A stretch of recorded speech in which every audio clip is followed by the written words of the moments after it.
Hello at welcome ulit sa kusina ni Mrs. O. And because it's the Christmas season, alam ko mahilig ng mga dinner preparations ay steak or sometimes pasta. So, these two episodes na magkasunod, one, I'll just be doing a demo, like how to cook steak properly, lalo na kung wala kang grill.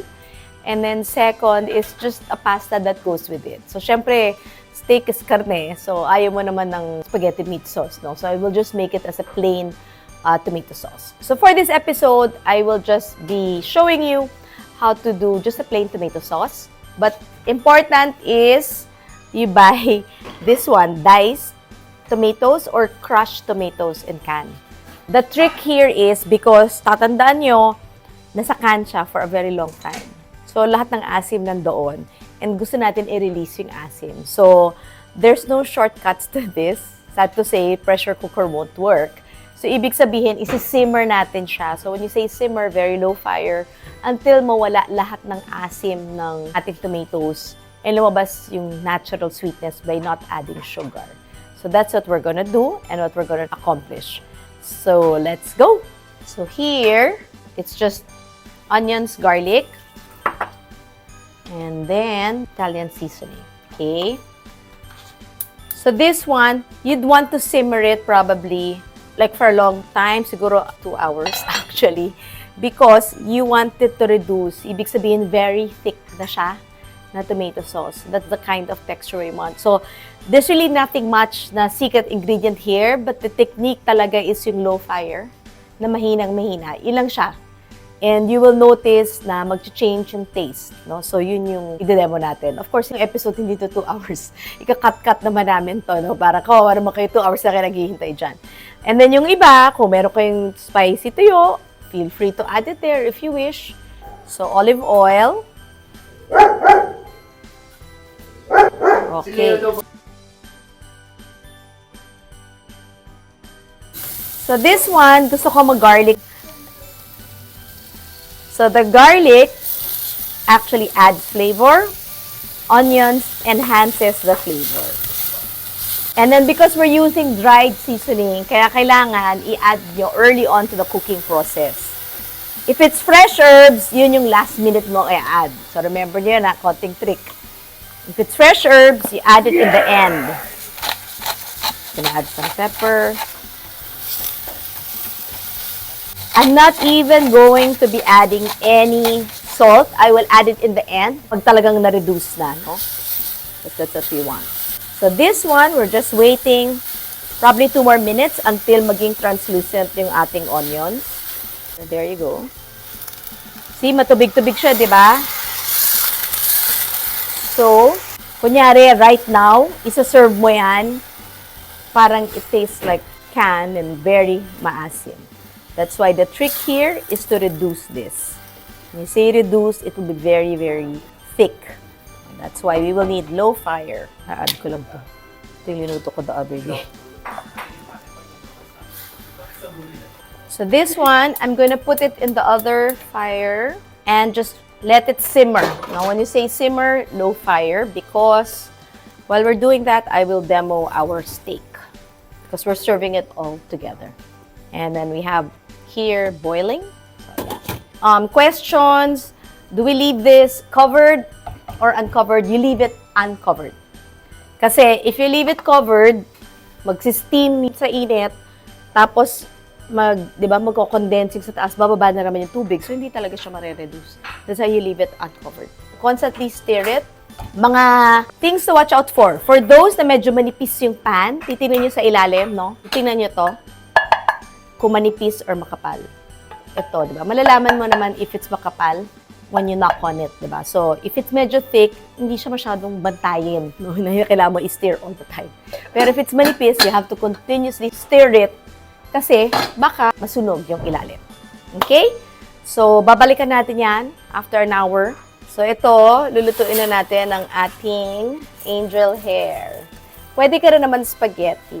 This is my plain tomato sauce. So, if you look at it, no, nagsisimmer na to for mga 45 minutes. So, sobrang, tinan mo siya, oh, very thick na siya. So, that's what we want. We really want to reduce it to make sure na mawala yung asim ng ating tomatoes kasi nga it's in the can. So this one is angel hair, kaya careful tayo because this will be very quick, no? It's about 5 minutes. And then what I will do, because we're preparing it for the family, for Christmas, is ito-twirl ko na yung pasta sauce. Tapos, may nagbigay sa akin ito. Parang it's like marinated cheese.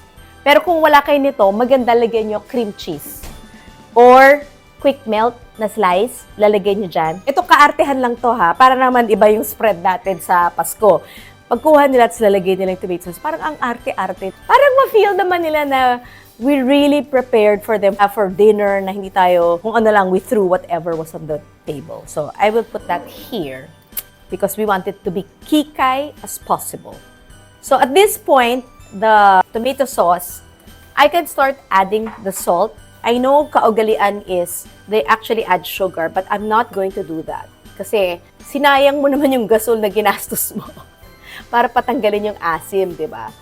So that's what we're doing. Ang ganda nito. Ang sexy niyan. I swear. May impress yung pamilya niyo. Sigurado. Galing to kay Miss Magella and kay Glenn. Thank you so much for this.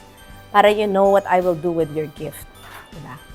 So while we are continuously simmering the tomato sauce, we are now going to plate our pasta and time for our buffet.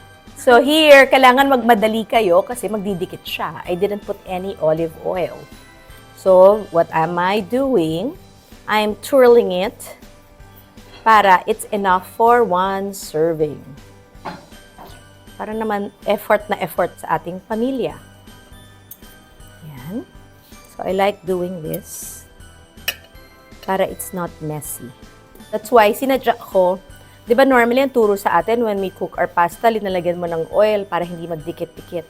Hindi ko talaga ginawa yon because ito-twirl ko siya for this, no? For the buffet. So, there you go.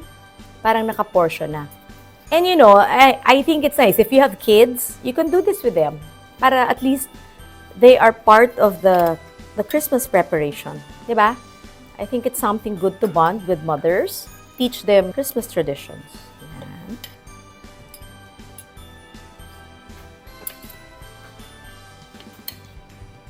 As you tumatagal to and it cools down, mas madikit yung pasta. That's why minamadali ko. Kasi nga, I didn't put any oil to separate it. If I put oil kasi, hindi ko siya matutwirl. Kasi madudula siya. Yan. Tapos kada portion, lalagyan natin ito. This is, I think, mozzarella.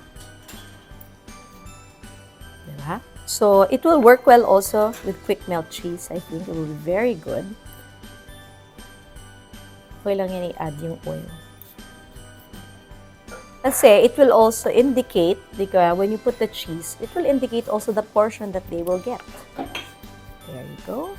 There. So, in the buffet table, in the buffet table, so magiging ganito ang ating presentation. Diba? Yan. Tapos, how we started kanina sa tomato sauce, diba ito so matubig. So, right now, look at how thick it is kasi it's also been an hour. And then, when you smell it, you smell the tomatoes, you don't smell much of the asim. So, kukuha tayo ng isang portion yan, itatop niyan, tapos mag-melt ng konti yung mozzarella. And that's how we will serve it. So, here's just a few ideas for your December 24 dinner. And abot hanggang Noche Buena. Again, thank you for watching Kusina ni Mrs. O. Advance Merry Christmas to everyone. And I hope I gave you some ideas para sa Pasko. Pero hindi ako umabot sa 500 challenge. Hindi ko nagagawin yon, okay? So, again, here is angel hair with tomato sauce, topped with mozzarella cheese. But you can choose your own. Pwedeng cream cheese, pwedeng quick melt, basta may konting cheese para may konting arte sa ating buffet. Again, thank you for watching Kusina ni Mrs. O, and see you again. Bye! So, we get one.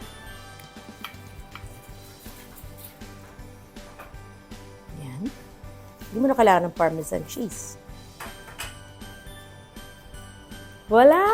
O, di ba ang sexy? Para pinagandaan talaga ang pamilya. Taste tester, let's go! Masarap kapag may steak.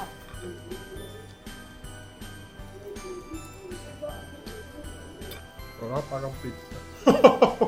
Sarap. Hindi siya na-overpower nung sauce. Tapos, yung mozzarella ga, hindi nakakaumay.